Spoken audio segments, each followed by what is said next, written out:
Greetings everybody. Welcome to LitRPG Audiobook Podcast. My name is Ray, and I will be reviewing some current and classic LitRPG audiobooks for you today. Now, you may have recognized that I do like to theme out the shows whenever I can, and today I do have a bit of a mixed bag. I'm going to focus on 2 collaborations and 2 musically themed books, so I can't really wait. I love doing this sort of stuff. Today, I'm starting with Maiden, a LitRPG journey. It is the Uniworld online trilogy, book 1. I like that it's a trilogy. That is a plus in my book. They got a start and they're going to have a finish. Can't go better than that. I love it. It's written by Jonathan Brooks, narrated by Annalise Rennie, and has a book length of 7 hours and 14 minutes. No matter what test we had for her, she was always willing and eager to do whatever was needed. For her sake, don't treat this as a disability. Treat it as a unique trait that makes her special, because she is special. I can already tell that she is highly intelligent and that it will probably grow even more pronounced as she grows older. I'm sorry that we don't have any more information for you. If you bring your daughter back in a couple of years, we can do some more tests that we weren't able to do yet due to her age, and maybe by that time we will have further advanced our understanding of the human brain so that we might be able to help her out. Dr. Comeste finished his explanation. Eager to get out of there, Jane worked past her disappointment and thanked him. Scott shook his hand and thanked him profusely for working with their daughter. So, true confession time. This is a book that I was admittedly disappointed in as soon as I heard that Annalise Rennie wasn't lending her singing pipes to. I mean, she does a wicked Carpenter imitation, if you want to know the truth of it. So I thought she was going to be cranking out some of the tunes that I could sing by as I listened. But alas, alack and alas, that is not the case, but there's a good reason for it, and I'll explain that a little bit later. Now, overlooking that, I think that the book had some things going for it, and it also threw some stuff at us that was so far out of left field that it actually came from over the other side of the stadium walls. I mean, it was just a weird and out of the blue stuff. So I don't know, but anyway, this is, I'm a Bard person, and, so today we're going to be getting a couple Bard stories, and I don't even think I mentioned this in the review that I do for it, but we're going to be doing First Song, which is, by Blaze Corvin and Alspian Foster, and that is about a guy who actually uses music in his head to perform, magic. Here, we get a mute girl, whose hippie parents settle down and kind of raise her with the love of music to a point where she can pretty much play anything she lays her hands on, so long as it doesn't require her to blow into it. So no piccolo solos for her. Sorry. On her first day at college, things kind of go pear-shaped in a pretty horrific way for the poor girl, and she ends up hospitalized, unable to communicate since she can't use her hands to write with, since they kind of got smashed and crashed. So, she's kind of screwed. Her bestie, her best friend, who she's known for a number of years now, buys her like a VR set and a game to keep her occupied while she's in bed, and she goes in totally clueless as to what she is to do. She's never played video games before. So, the cool beans aspect for her is that the game unexpectedly provides the girl Cadence with a voice of her own, one that she constructs on her own by just meshing the sounds together until she kind of says, this is what I want my voice to sound like. And this is what allows her to talk for the first time in her life. She enters the game and then proceeds to do everything the normal player wouldn't. What do you mean by that, Ray? Well, I mean, she befriends town folks instead of questing. She talks to NPCs and hangs out with NPCs. She never bothers to get a class. She never tries to level. Those things, they don't interest her. She just wants to talk to people. So, Cadence, the MC, basically just shoots the breeze more than she shoots bows, just from her excitement of being able to talk for the first time. And to me, this was probably about as realistic as it gets. If I had to say, if I couldn't speak and suddenly I had the power to speak, would I just sit quietly in a corner? Hell no. That's like saying, hey, Ray, you're going to wake up in the morning and you're going to be able to fly. Do you think I'm walking to the store? No. Do you think I'm walking to work? No. Do you think my feet are going to touch ground for probably the next 12 months? No. I'm putting on goggles and getting a leather jacket, and I'm zipping through the friendly skies. Okay? And it's the same thing here. I mean, that was very realistically played, just because that's just what a person like that would do. Someone's been gagged since the day they were born, and they're suddenly given the ability to speak and say something, and you think they're going to want to go around swinging a sword instead, you're really mistaken. I just don't think so. I don't think it would fit. It just would not work. It would not. And thankfully, it's not just like, her talking about like how her day was. So I had some tea and crumpets the other morning, and tomorrow I'd like to have some butter and jam on my rolls. No, it's not like that at all. It's very like, how can I help you through this situation? Kind of conversations. And then she goes and helps everybody she meets, which kind of does some stuff for her that she wasn't anticipating. Now, the book slowly from that point becomes a standard lit RPG, and I'm kind of sad about that, because there was a lot of potential that I think was overlooked with her disability. I think there was a lot of things that could have been done, but what happens is after she starts talking, it just kind of shifts gears and becomes a natural, everyday lit RPG book. Not a bad one, not at all, but it could have been like really different. It could have taken a whole different direction and led you down a path that you hadn't been down before. Like one aspect that I liked was Cadence chooses to become a bard in spite of being a low charisma dwarf. It's not something that, anybody would play if they were in their right mind. But of course, and this is where I say it, she naturally manages to skirt the penalties of her new class and becomes kind of OP to a degree later on, as her charisma just skyrockets. That was my least favorite aspect, because it went from having this really great premise to becoming just a little predictable. Also, the reason we don't get Rennie singing is because Cadence uses her perfect voice recall to imitate singers that fit the mood that she's in as she casts spells. And what does that mean? Well, see, when she first enters the game and they say, oh, you can't speak, so we're going to give you this device. It's going to be an attachment to your gaming system.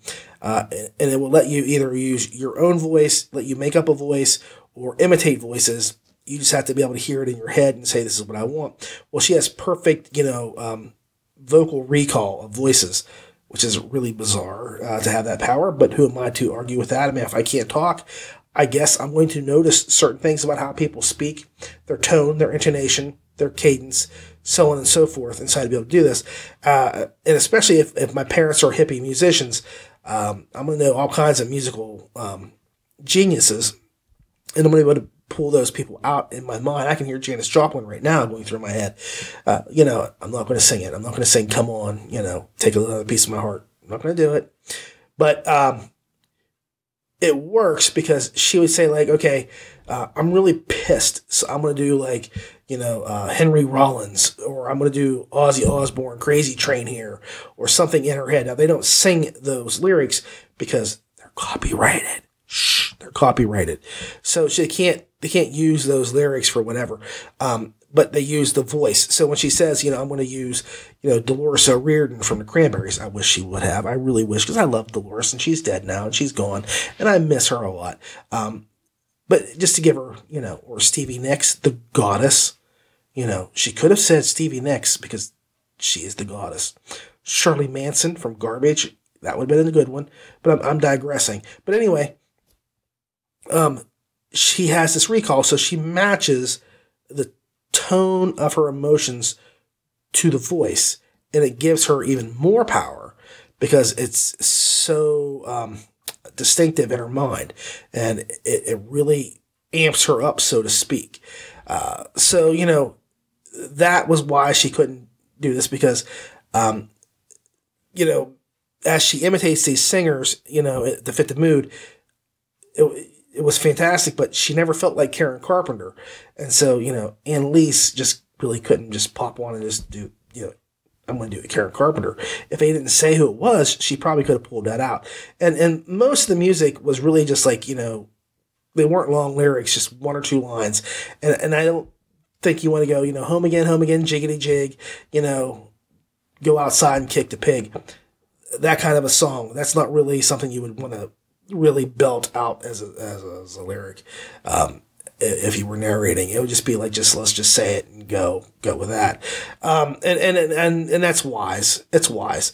I just can't blame anybody for not singing the lyrics to the songs that we did have.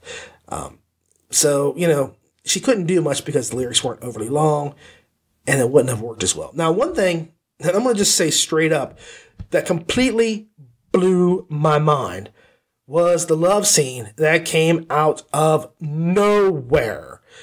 And I mean, there was no road signs, no hints, no clues, no lights, no boats, no motor cars, not a single hint for me, because as I'm watching this, it was like, I'm going to go to sleep now in game, which I never understand that anyway. If I'm playing a game and I'm tired, I'm not going to fall asleep and sleep in the game.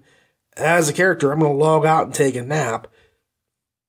Just saying, wake up, and the next thing you know, boobs is in your face, and you're saying, yeah, I kind of like that. And the next thing you know, they're going at it. Now, up to that point, I was really thinking that this was a great book for my kids to listen to. I mean, Cadence is very helpful. She's kind. She's generous. She's innovative. She doesn't take crap. I mean, she stands up for herself. I'm no prude, okay? I'm really not. I'm not a prude. And lesbian scenes neither shock me nor do they offend me, but it kind of just came out of nowhere. I mean, it came out of nowhere. It did not feel organic. In fact, it felt shoehorned in. I almost felt like the story had been written and then we came back to that point and slipped it in just so there could be a graphic sex scene. I don't know why. I don't know why. It almost felt like Brooks just wanted to adult up his tale to maybe draw in some harem crowd people or something.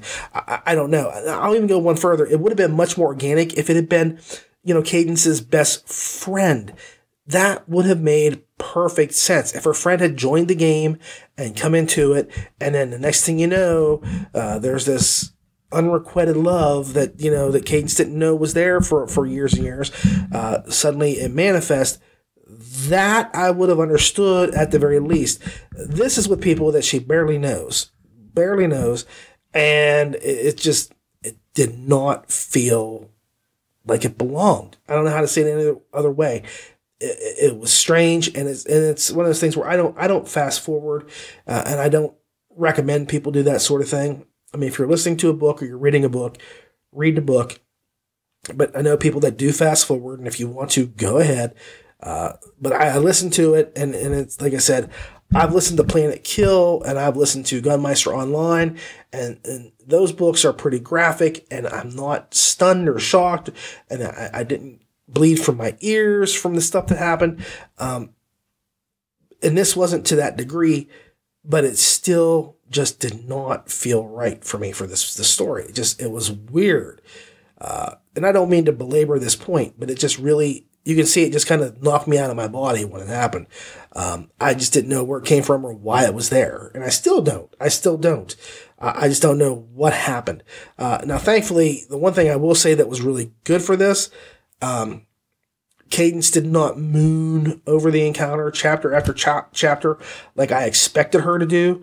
I mean, she kind of just says, yeah, it happened, and if it happens again, whatever. But it wasn't like she just kept thinking about the person and wondering what was going to come next and, what was going to happen, were they going to blossom in this romance. None of that came out. So that was good. Now, Rennie does a really great job here, and she adds a lot of emotional credence to Cadence's struggles. You can feel her pain from the emotional barrage that she gets from her professor to the physical pain that she endures that puts her into the hospital.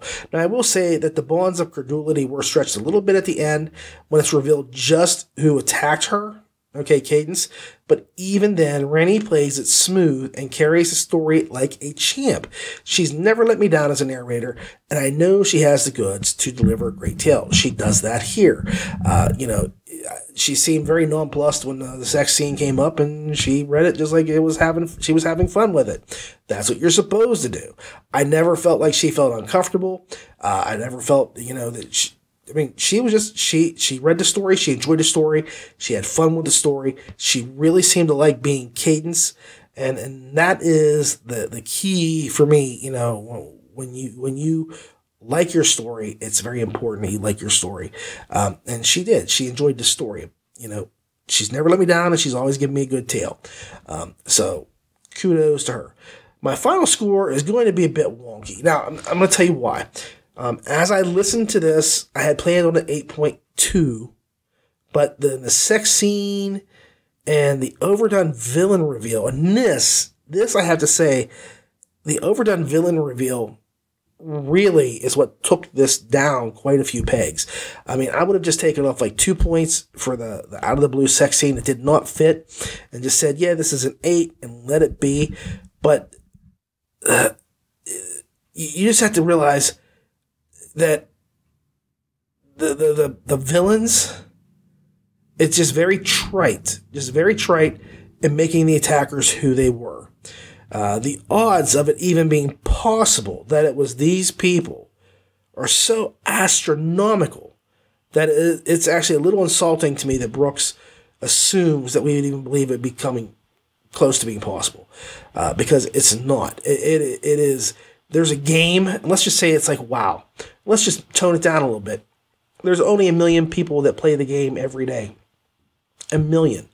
And if the people who attacked her actually played the game, the odds of them being in the same vicinity when she loads in are going to be abysmal.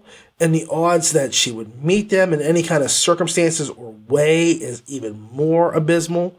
I mean, like, you're talking like she should have hit like the $1 billion lottery 8 times before this would have happened.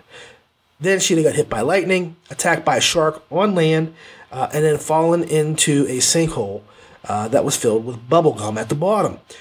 That's how unlikely that is to me to have happened. And that really kind of insulted me that, he thought I would be that dim, that obtuse, to not say, really? It could have been anybody or any other thing, and this is what you decided to do. So I had to take it down some more. I really did. And I'm being really nice here because this was my incredulity levels were stretched to infinity and beyond. I'm going to Buzz Lightyear your ass. It really drove me. I'm swearing a lot lately on this episode because it was just so unbelievable to me. It just knocked me out the way that it was set up. So I'm going to say 7.9. Could have been higher, but stuff happens, and sometimes it shouldn't. And there were 2 things that shouldn't have happened. The sex scene to me should have just been left out, and the big villain reveal for who attacked her just should never have happened. It should have been somebody totally unrelated and had maybe find another way to weave it in, but for it to be them, no. I didn't buy it, so I'm sorry. 7.9 stars. It's still a really good story. It's still interesting, and like I say, the only thing I really think is it just went from being like this really great premise to being a traditional lit RPG. And traditional lit RPGs, there's nothing wrong with that, but it had like a lot more potential, and maybe in book 2 we'll see some of that potential really kind of come forth. So I look forward to it because I will be listening to book 2. Okay, so the next book I'm doing is Civil War. Yeah, the Rogue Dungeon. You were thinking I was going to do like a Marvel superhero audiobook today, Civil War? No. This is book 2 of the Rogue Dungeon, written by James Hunter and Eden, with a small e, Hudson, narrated by Nick Padell, and the book length of 11 hours and 20 minutes. The mist-veiled graveyard was silent when Scott Bayani, in the form of his main, Ponerboner OG, crept through the rows of run-down tombs toward the outer wall of the cruel citadel. Under normal circumstances, this place was overrun with shambling revenants. Tonight, though, their bodies lay around the gravestones, over top vaults, and hanging halfway out of mausoleum doors. Somebody else's party must have come through and wiped out these low-level mobs while he was respawning. Good news for him. Scott didn't have time to waste on shambling revenants. At 10:30, he had to be at Taco Bell for the Munchies shift, serving up reheated chalupas and floppy tacos to stoners. The Wonder Twin rejects, Kevin and Kelly, better known as Dude Farkowitz and Rogstar Kell when they were playing their alts, had already logged out for the night out of frustration after the failed raid. Well, screw 'em both sideways and upside down. Ponerboner OG didn't run away crying like a baby when he died. So Rourke finally returns in a wonderfully penned tale about his struggle to gain dominance in his dungeon. And that is what the Civil War refers to, in case you were thinking that it was going to have Iron Man or Captain America show up somewhere along the lines, which I'm very sad to say they don't. But we do get some really good Cooter Joe and Ponerboner. They're back for more. So that's a plus. I have to say that Ponerboner is probably my favorite jerks of all time. I really just love the guy. He's a total beehole. But he's fun. He's fun to watch get pissed, and he's fun to see how he is going to try to retaliate for his imagined slights. I don't know if they're really imagined at this point, because I think that, Rourke does kind of go out of his way to zip the dude. But like I say, the dungeon is embroiled in an uncivilized war, and Rourke is beset on quite a few fronts, as he has to fend off player incursions, assaults from unfriendlies, from the lower levels, and even some dev concerns he's not aware about. That's right, developers come into this book play a little bit here. So he's got some issues going on. And that is one thing that I think is so slick about the series, is that it meshes not one, not two, but three, count them, three different worlds or dimensions together. Rourke's world, the game world, and the player's world. They all kind of meld and come together in some way. It works. It works really well. Now, this edition of the series picks up a lot of steam. Okay, it does. It starts picking up a lot of steam. Book one had a great intro and setup, but this is where the steam starts picking up, because things take off in this book. We get bigger fights, more evolutions, and alliances from different floors. My madman Kaz, he tears up as a master chef, and Zira, which I would love to believe that she is named after the awesome ape wife on Planet of the Apes. Zira was always one of my favorite apes from Planet of the Apes, and I'm hoping that's where that name comes from. Zira takes to kicking ass like nobody's business. She takes it to a whole new level. I would love to see a reference to Kaz kind of becoming an Iron Chef. I would love, he gets this really cool meat tenderizer, so to speak, but I think he needs a good cleaver and sharpening tool in his pantry, so he can pull those down and start really going to town on some people. We also get to see some crafting. So fans of this portion of gaming will be quite happy, as will the builders, as Rourke does go on and reconfigure his level several times. There was also an addition of some NPC trainers who are actually very interesting. They're fun. And Kaz even gets a love interest. Okay, so the only part of the book that I struggle with is the burgeoning romantic vibes that I get not from Kaz, but from Rourke and Zira. This is not a happy thing. Zira, if you think about it, is a complete monster that loves blood and killing. Rourke really only kills in this world because he has no choice and he wants to save his people, so he has to get more powerful. If he didn't have to kill the players, he would never bother with them. He wouldn't take a life unless he had to protect himself. Zira, not so much. I think she if she doesn't kill 3 people before she gets out of bed, she's not happy, So, once this whole battle thing is done and Rourke can go home after he's killed the bad guy and he's done everything he can, there's going to be issues because he's either going to have to leave her behind because he can't take her with him once he's human again. She's still a monster. She's a troll. And she's a huge monster. It's not like she's even a human-sized monster anymore. She would, like, I don't know, how do you out-tall somebody? How do you say that? She's going to be a lot bigger than him, as him being a human, that it just wouldn't work to start with. And if she becomes human, I doubt that she's not going to want to go around killing people all day, because that's pretty much what she lives and breathes for. She loves to kill. She loves to sneak and attack. Sneak and attack. That's just her MO, her method of operation. And as much as I wish I didn't see Rorik, loving his life as a troll, I think he could. I think he could live it. But I don't think that that's his plan. I think he wants to go back and become who he was. I could be wrong. He could stay there and be like, you know what, Zira, you're the woman for me, and I don't care if I never become who I was. I'm somebody new and better now. I'm sticking around. That will be it. That's the only way you're going to get any kind of a positive resolution from this romance, because she can't become human. He has to stay a monster. There's no way around it. And he's never once, if you think about it, never once mentioned how much better it is being a troll than it is to have been a human. So, problems.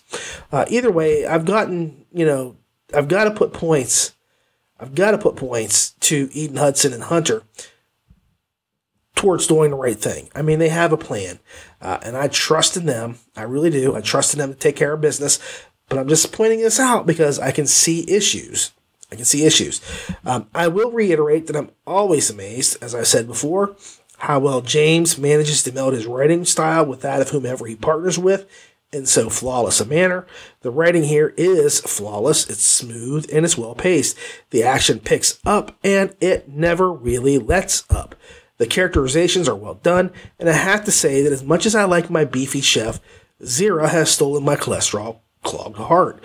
I think I like her more than Rorik. But then kick-butt assassin chicks have always been my weakness.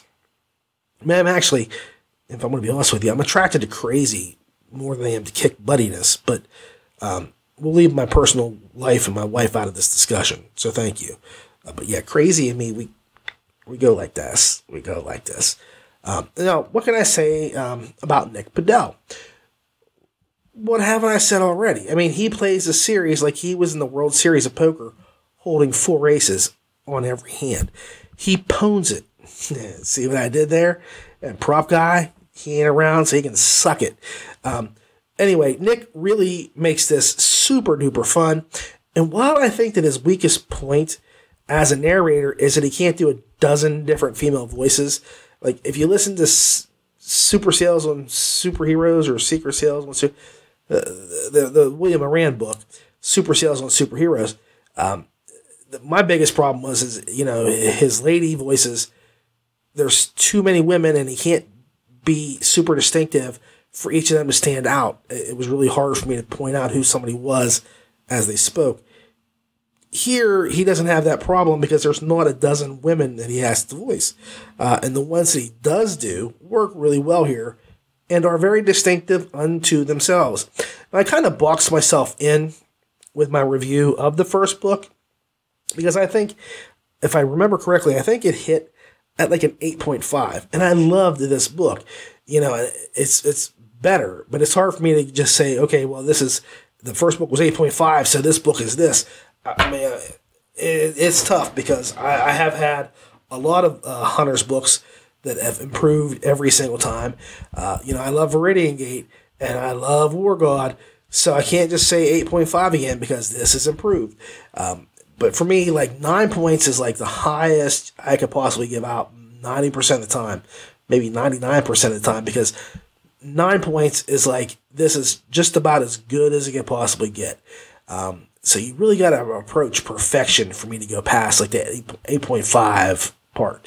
And like I said, the story, the characters, it's interesting, it's fun. I enjoyed it. I didn't want it to stop. And I will say that we do get more We get about 3 hours more of the story this time than we did before. And I'm honestly, I'll be frank with you, I'm beginning to get to a point where I'm about, a book should be about 8 hours long, audiobook, just because it can be really overwhelming sometimes to get like a 19-hour book or a 20-hour book or 24-hour book. I used to love it because that was like something I could listen to for a while. Now I've got to struggle to get through, several books a week. I don't try to short you guys. I want to do at least 3 to 4 books every episode. Ramon can read like honestly, if I was reading it, I could probably do 10 books a week because my reading speed is really great and my retention for reading is fantastic.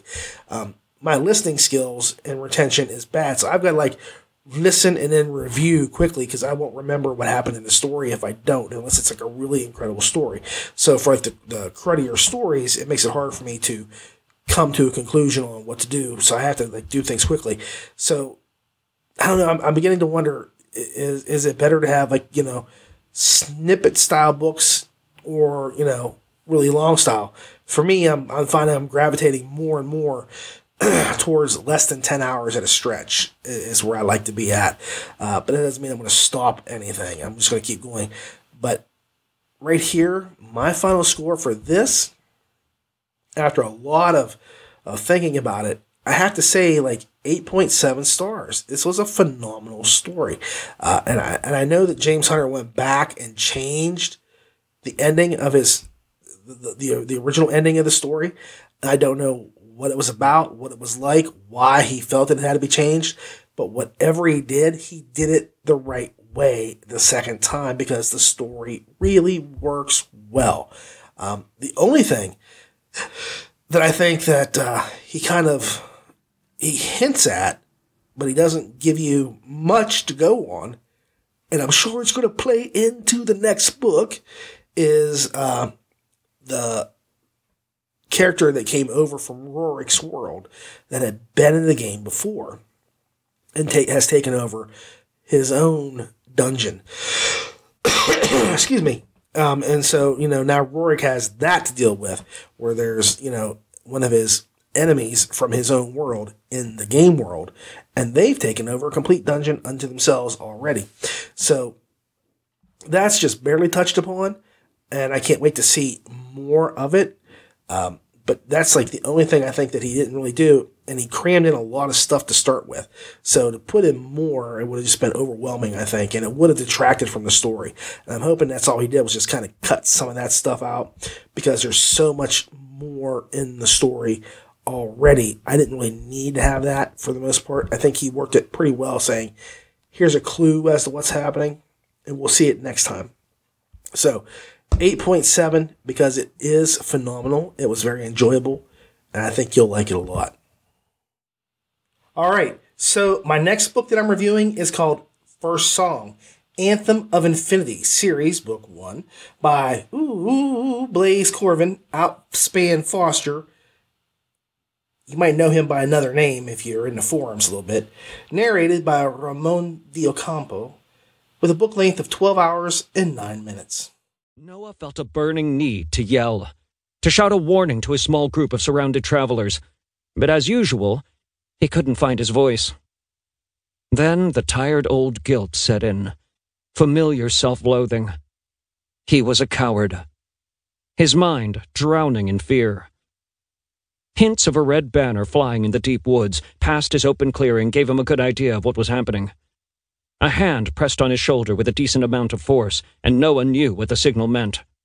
Combined with a whistle, it meant one thing. Down. He fell to the cushioning grass like a sack of potatoes, then turned to the owner of the hand. Yusuf gave him a weary smile.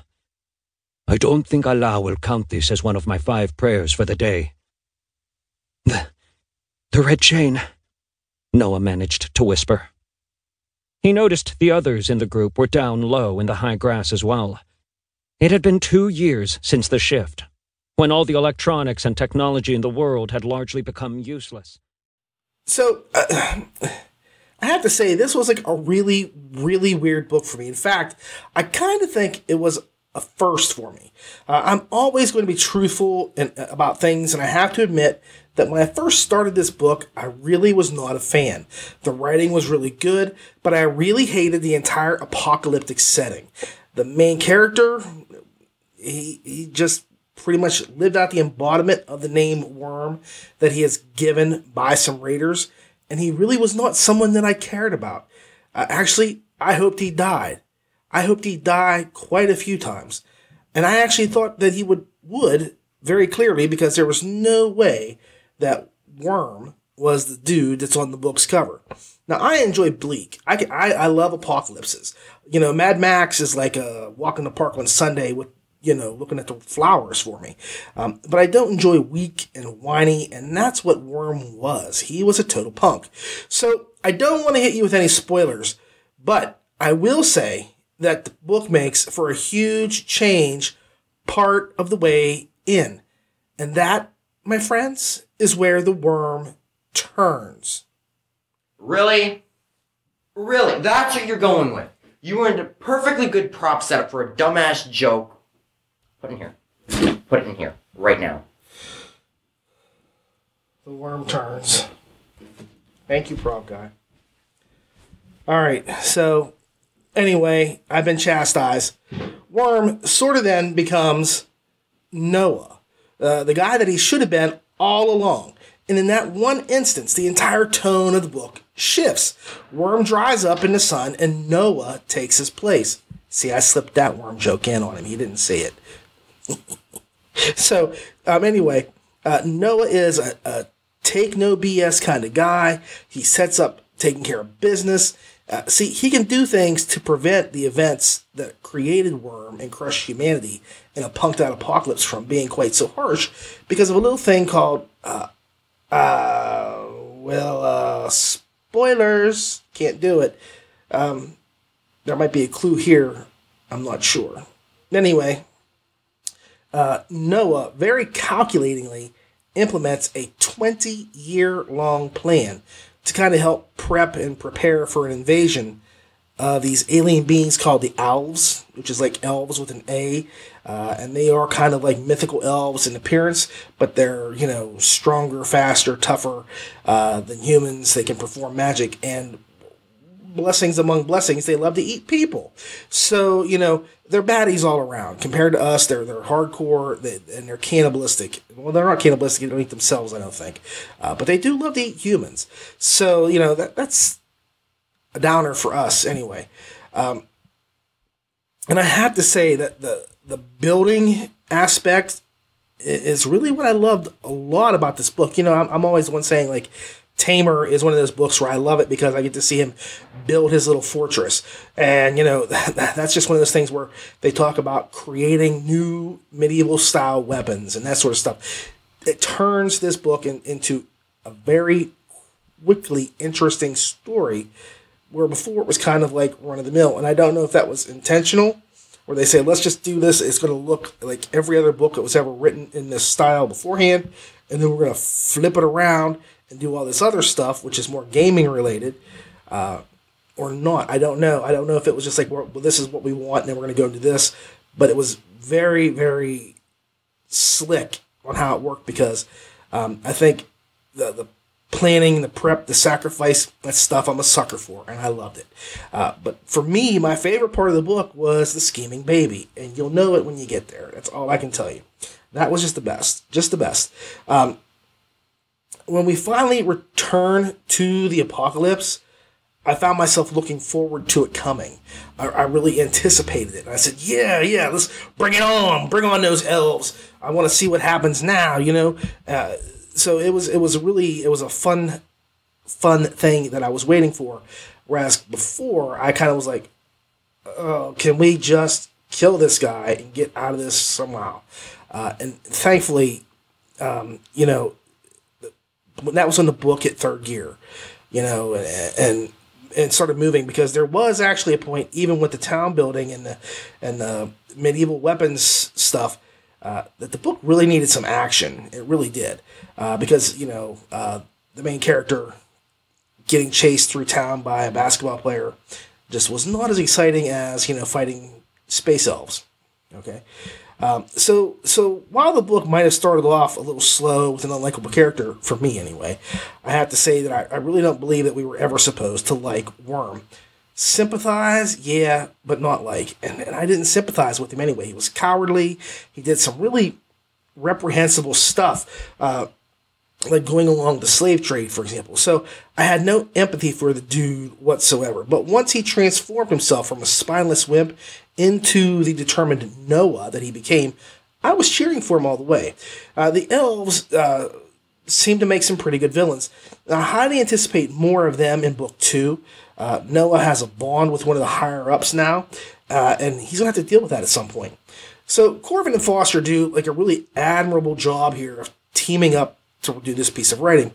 Now, I know generally I praise James Hunter about how well he meshes his writing with his partners so flawlessly, but I have to say that the pair here did a pretty seamless job as well, and that I would be hard-pressed, very hard-pressed, to pick out who did what or whose voice it was that we were really hearing.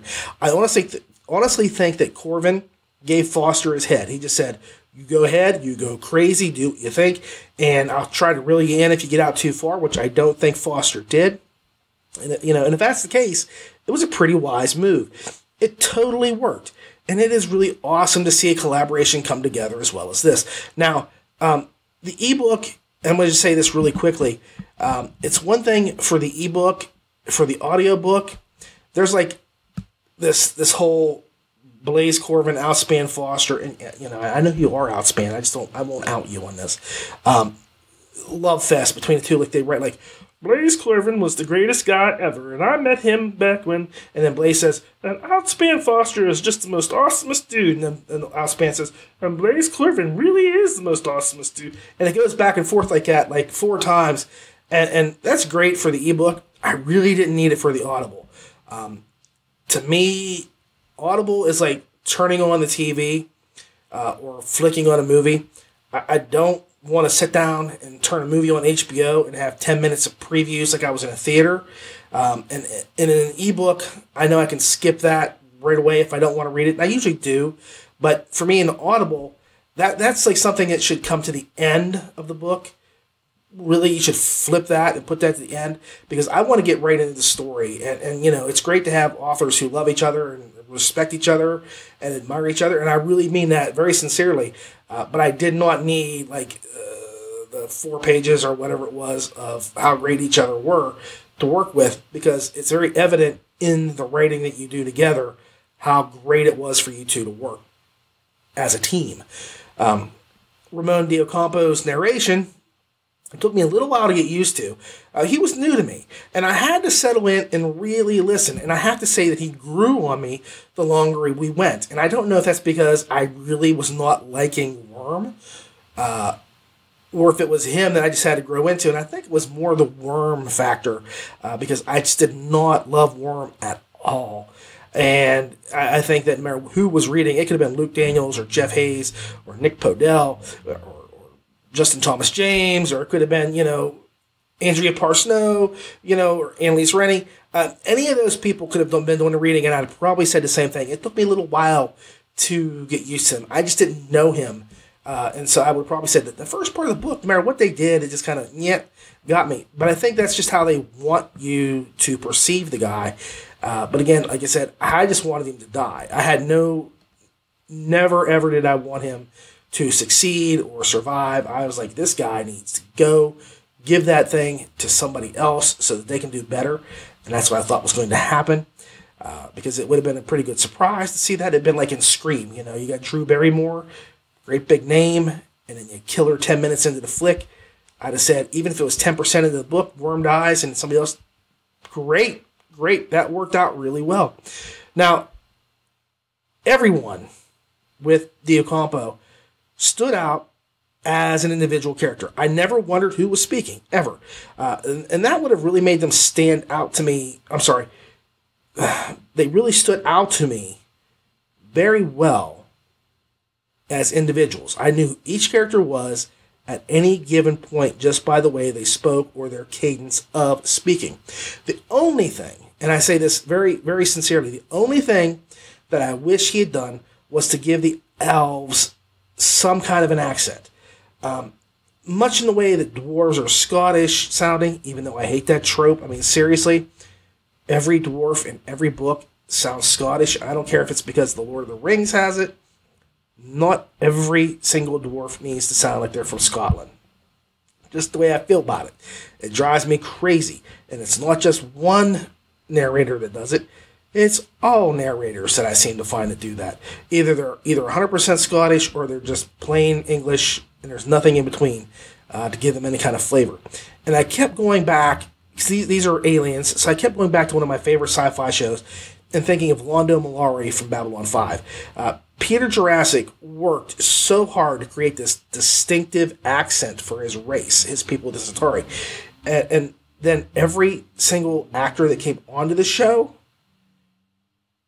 that played a Centauri never used that awesome accent. It drove me batshit. Okay, just straight up drove me crazy because here you get this really awesome accent that this dude is working. He is making it happen. And then no one even tries, not even tries to come close to doing that accent. Great accent. Here, I would have liked to have heard some sort of a tinge to their voice, just so I would know it was an elf speaking before they said it was an elf. Or elf, or however you want to say it.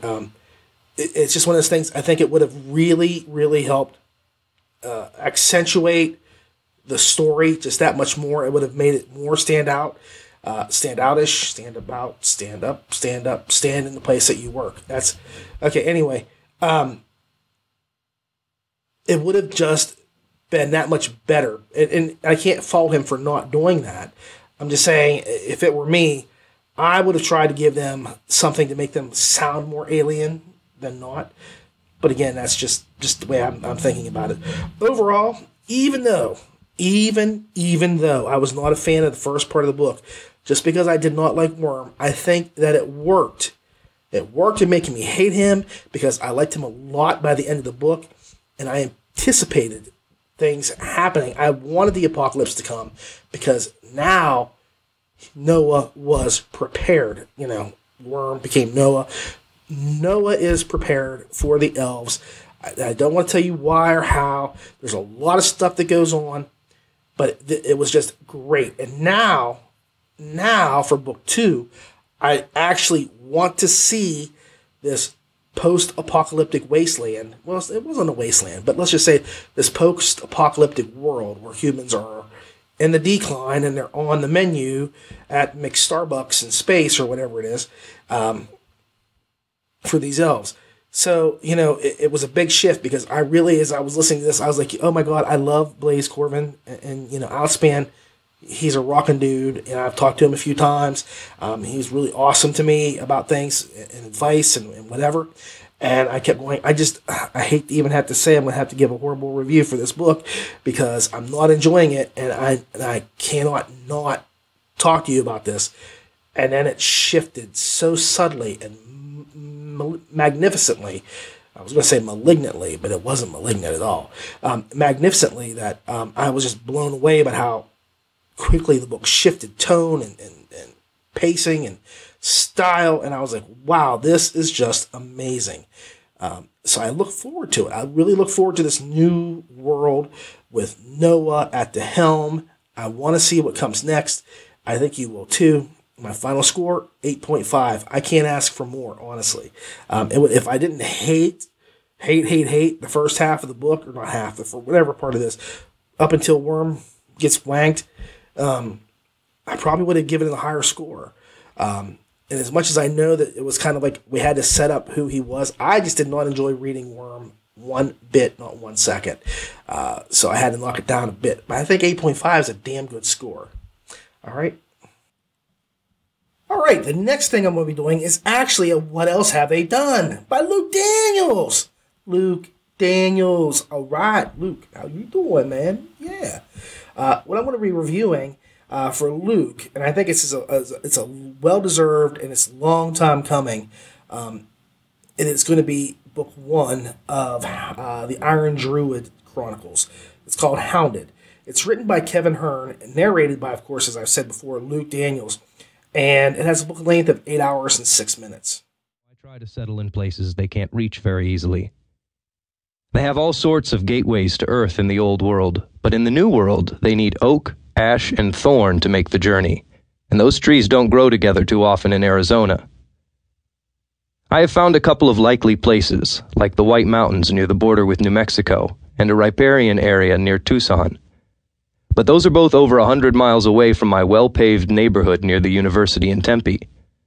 I figured the chances of the Fae entering the world there and then crossing a treeless desert to look for a rogue druid were extremely small. So when I found this place in the late 90s, I decided to stay until the locals grew suspicious. It was a great decision for more than a decade. I set up a new identity, leased some shop space, hung out a sign that said Third Eye Books and Herbs, an allusion to Vedic and Buddhist beliefs because I thought a Celtic name would bring up a red flag to those searching for me, and bought a small house within easy biking distance. So, as a fan of urban fantasy, I really could not help but bring this book into this review segment. It is really a great vehicle for Luke Daniels. I would absolutely call this his signature series, even above all the other LitRPG novels that he's rocked out so hard, like Advent and Ascend Online, Magic 2.0, and even Tamer. And you know, he's got like a boatload of books to his name. I mean, if you look at him, there is just untold novels that he has lent his voice to. It's scary. But this, I think this is his series. I think that years from now, people are going to look back and go, what did Luke Daniels do? And they're going to say, Iron Druid. Iron Druid, that there's no question about it. This is the story that was his. He made this amazing. As good as it was on paper, he took this and transformed it into a pyramid rather than, a house of cards. He killed this, totally killed this. The character, the setting, the conflict, all combined to a zeitgeist for modern Celtic mythology. Yeah, I'm going to pull my Irish card here. This is getting close to St. Patrick's Day. I've got a lot of ancestral pride. We just had shepherd's pie today for dinner. We had Irish food yesterday. We're going to have 7 days of Irish dinners and things like that. So in my house, we celebrate Ireland like it should be celebrated. If I drank, I'd be, chugging beers. But I also have to say, I'm really happy to get a Celtic story, a hero who's Celtic that doesn't have, Brian Boru or Cú Chulainn, as the star of the book. Normally, Cú Chulainn is like the guy that they talk about. Brian Boru, it's kind of like, with Scotland, William Wallace, but William Wallace was a real guy.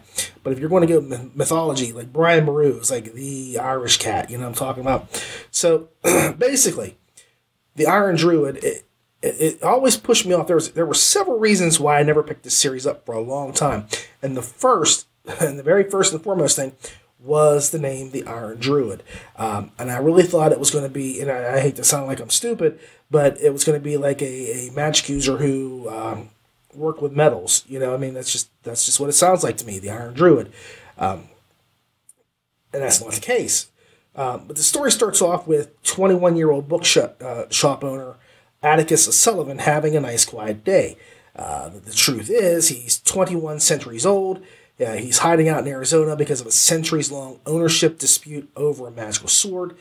Atticus wants to keep his head down and just stay out of trouble, but his ancient rival, an old Celtic god, has discovered him, and things go sideways rather fast from that point. Now, there are tons of sword fights and dog fights and magic and gods and, mystical creatures to make you just want to pray for a movie to come along. This book screams movie to me. It's awesome. The series, now not just book one, it's just that good.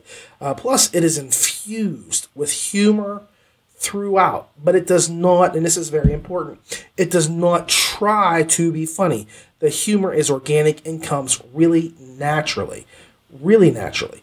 The story is not only an excellent introduction, for the series, but it sets up a lot of what is to come as Atticus deals with the Morrigan, which is like a goddess of death, werewolves, vampires, all of whom are ostensibly his allies.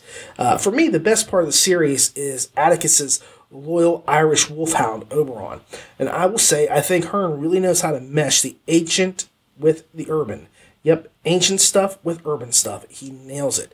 He keeps the tale fluid, exciting, and nail-biting. Nail-biting. It is Daniels, however, and I'm going to just say this like this. It is Daniels that brings this story to life. Like I said, my favorite thing about the book is Oberon, the dog. I could listen to Daniels voice that character all day long. It's funny, it's effective, it's heart-wrenching at times, it's very sincere. He doesn't try to pull like a Scooby-Dooby-Doo or a Rastro voice, he makes the dog sound smart and excited, but still sound like a dog. Gee, Atticus, I can't even do the voice, but I would like to get some bacon today. I'm not even gonna try. I used to be able to do it really well, but I can't do it anymore.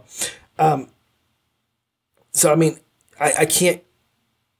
I don't know. I can't say anything more because I fully credit his portrayal of Oberon as the reason that Oberon became popular enough to warrant his own short story about the dog and a squirrel. How many times have I said Oberon in this paragraph? I mean, it's kind of ridiculous. Oberon. 4 or 5 times? That's a lot of Oberons. But Obi is really a special animal. And believe me, when you hear him talk, you will believe it's a dog talking. I'm not talking like, the maple kind? Yeah. Oh, no. I'm not talking like that kind of dog. Those little commercials where the guy talks about like he got a steak and he gave the cat that stuff. That's a good voice. But this really packs it. It packs this huge punch, and it just makes you laugh, and sometimes it makes you cry because he just drips sincerity.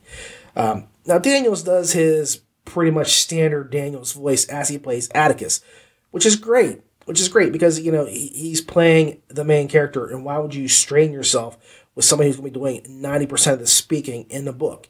You don't go out of your way to make things more difficult for yourself.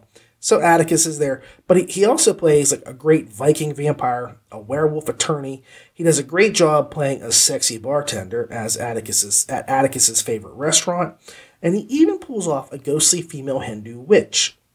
Try saying that 4 times real fast. I mean, seriously, there is a reason that this guy plays in the major leagues. There's a reason why he's got a list of books longer than my arm. Okay? He's pretty hardcore.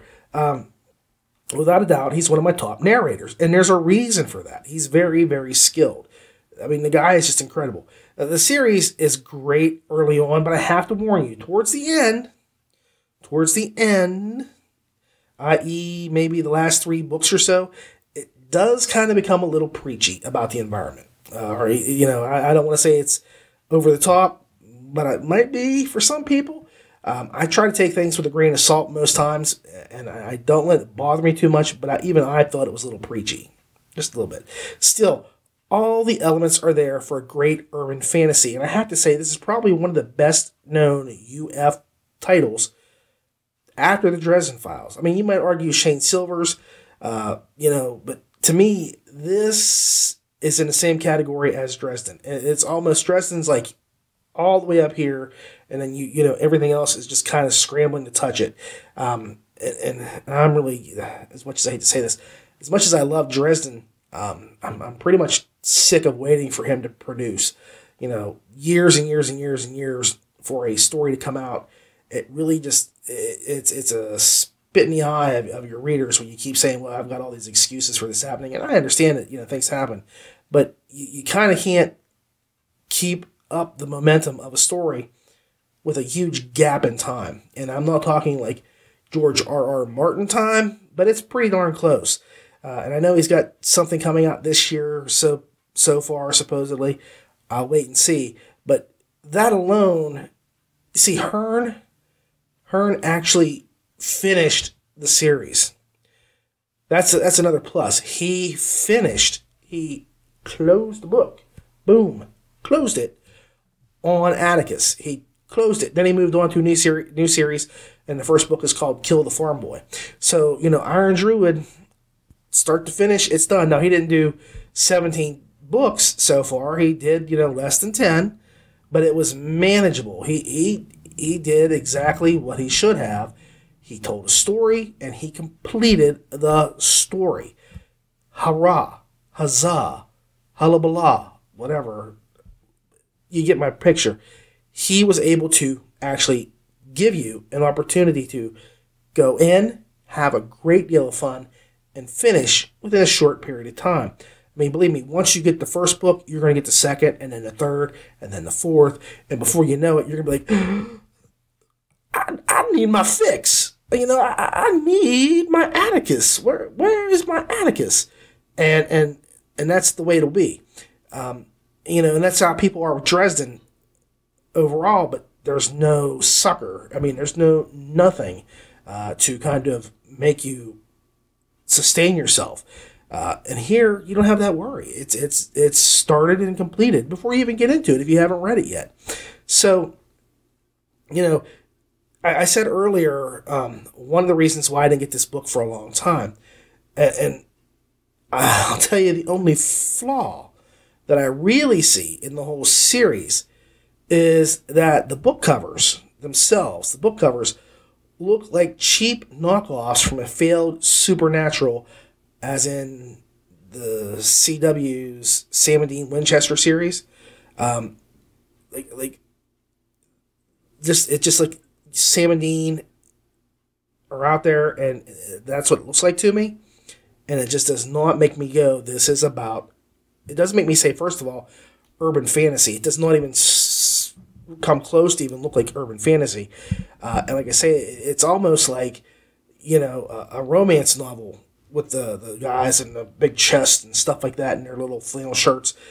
And I just don't get what he was going for with those covers, because it does not scream magic or, you know, swords, sorcery, monsters, vampires. It doesn't have any of that on it. I mean, nothing.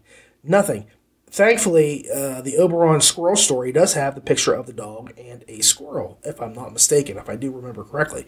So that actually kind of conveys what the story looks like. But the other ones, they just do not stand out. I mean, like when I first bought the book, because this is way back when, I was like, oh my God, because I don't return the books. Like if I get it and I don't like it, good on me for getting it, bad on me for not liking it, because I'm not going to take away a sale from somebody. I'm just not going to do that. So I was like, well, I'll just get it, and if I don't like it, I'm not going to turn it back in, but I'll just try to find something else because I need something to feed my Dresden need.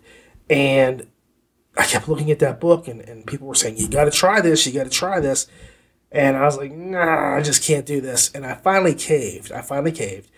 And loved it. And I think you will too. This, for me, is really Daniel's defining moment. This is his definitive series that no one else is ever going to touch this ever, you know, comparatively, with Daniel's narrating their book. There's just no way. It's really smart and it's witty, and he plays it perfectly. It'll take a lot to get him to top this, you know, this this series. So I highly recommend a series if you're a fan of, you know, urban fantasy in general, just great storytelling, amazing characters, and original magic systems. Because it does have a pretty original magic system. The only thing I'm going to say, sadly, is I'm not going to give you a score. I'm not. I don't do that for what else have they done. This is for me to introduce you to other books. I think you get that I like it. I would hope you would think that. And that I really highly recommend it. So, you know, go out and give it a try. Don't let those things like the cover scare you. You know, don't let the title, The Iron Druid, scare you. It will work. It is really good, and I'm very happy with it. Whoa. I really hope that you guys enjoyed that as much as I did. There are some amazing books on today's show, and I hope that you are willing to give each one of them a try. All I can say is I had a lot of fun listening to them, so that I know that you will too. So I guess all I have to say is thanks so very much for watching, everyone. I really do appreciate you taking the time to watch or listen to the show.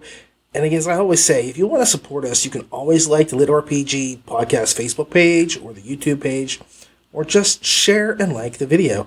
I sincerely hope you've enjoyed the show. Please leave comments or suggestions below. And feel free to tell me whatever you like. I enjoy the feedback. Remember, you can follow us on Facebook, Twitter, YouTube, iTunes, Google Play, and Stitcher. Remember, please leave a review for any book that you've listened to or read. Authors really depend on those reviews. As an example, I know Katie Hanna was just one review shy of having 100 reviews for her first book, the Somnia Online series. So you get those out there and do it for them, and it helps them make more books for you in the future. For the LitRPG Audiobook Podcast, I am Ray. Keep listening.